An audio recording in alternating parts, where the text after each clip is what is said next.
প্রথম পরিচ্ছেদ দক্ষিণেশ্বরে প্রাণকৃষ্ণ মাস্টার প্রভৃতি সঙ্গে। ঠাকুর শ্রী রামকৃষ্ণ কালীবাড়ির সেই পূর্ব পরিচিত ঘরে ভক্ত সঙ্গে বসিয়া আছেন।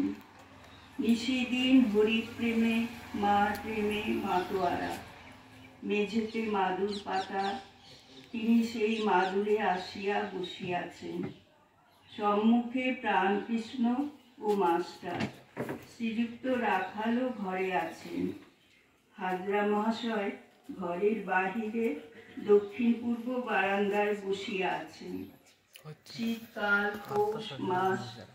ঠাকুরের গায়ে মোলস্কিনের র্যাপার। সোমবার বেলা 8টা, 18ই পৌষ, কৃষ্ণা অষ্টমী, 1 জানুয়ারি 1883। এখন অন্তরঙ্গ ভক্তগণ অনেকেই আসিয়া ঠাকুরের সহিত মিলিত হইয়াছেন। নুনাধিক 1 বৎসর কাল নরেন্দ্র, রাখাল, ভবনাথ, বলরাম মাস্টার, বাবুরাম, লাটু প্রভৃতি সর্বদা আসা যাওয়া করিতেছেন। তাহাদের বৎসরাধিক পূর্ব হইতে রাম, মনমোহন, সুরেন্দ্র, কেদার আসিতেছেন। প্রায় 5 মাস হইল ঠাকুর শ্রী রামকৃষ্ণ বিদ্যাসাগরের বাদুর বাগানের বাটিতে শুভাগমন করিয়াছিলেন। 2 মাস হইল শ্রীযুক্ত কেশব সেনের সহিত বিজয়াদি ব্রাহ্ম ভক্ত সঙ্গে নৌযানে আনন্দ করিতে করিতে কলিকাতায় গিয়াছিলেন। শ্রীযুক্ত প্রাণকৃষ্ণ মুখোপাধ্যায় কলিকাতার শ্যামপুকুর পল্লীতে বাস করেন। তাহার আদি নিবাস জনাই গ্রামে। এক্সচেঞ্জের বড়বাবু, নিলামের কাজ তদারক করেন।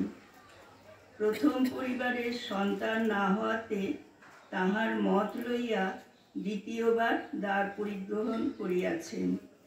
তাহারই একমাত্র পুত্র সন্তান হইয়াছে। ঠাকুর শ্রী রামকৃষ্ণকে প্রাণকৃষ্ণ বড় ভক্তি করেন। একটু স্থূলকায়, তাই ঠাকুর মাঝে মাঝে মোটা বামুন বলিতেন। অতি সজ্জন ব্যক্তি। প্রায় 9 মাস হইল ঠাকুর তাহার বাটিতে ভক্ত সঙ্গে নিমন্ত্রণ গ্রহণ করিয়াছিলেন। প্রাণকৃষ্ণ নানা ব্যঞ্জন ও মিষ্টান্নাদি করিয়া অন্ন ভোগ দিয়াছিলেন। ঠাকুর মেঝেতে বসিয়া আছেন, কাছে 1 চ্যাংড়া জিলিপি কোনো ভক্ত আনিয়াছেন।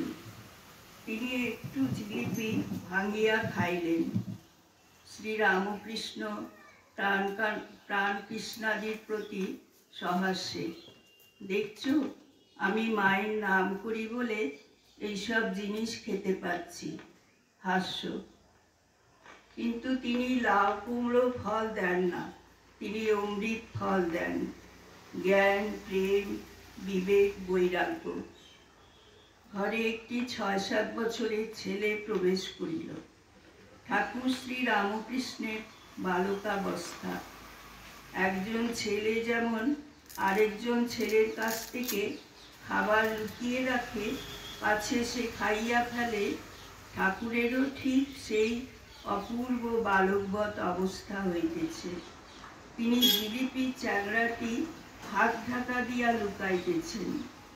ক্রমে তিনি চ্যাংড়াটি এক পার্শ্বে সরাইয়া রাখিয়া দিলেন। প্রাণকৃষ্ণ গৃহস্থ বটেন, কিন্তু তিনি বেদান্ত চর্চা করেন। বলেন ব্রহ্ম সত্য, জগৎ মিথ্যা, তিনি আমি, সোহম। ঠাকুর তাহাকে বলেন কলিতে অন্নগত প্রাণ, কলিতে নারদীয় ভক্তি। সে যে ভাবের বিষয়, ভাব ব্যতীত অভাবে কে ধরতে পারে? বালকের ন্যায় হাত ঢাকিয়া মিষ্টান্ন লুকাইতে লুকাইতে ঠাকুর সমাধিস্থ হইলেন।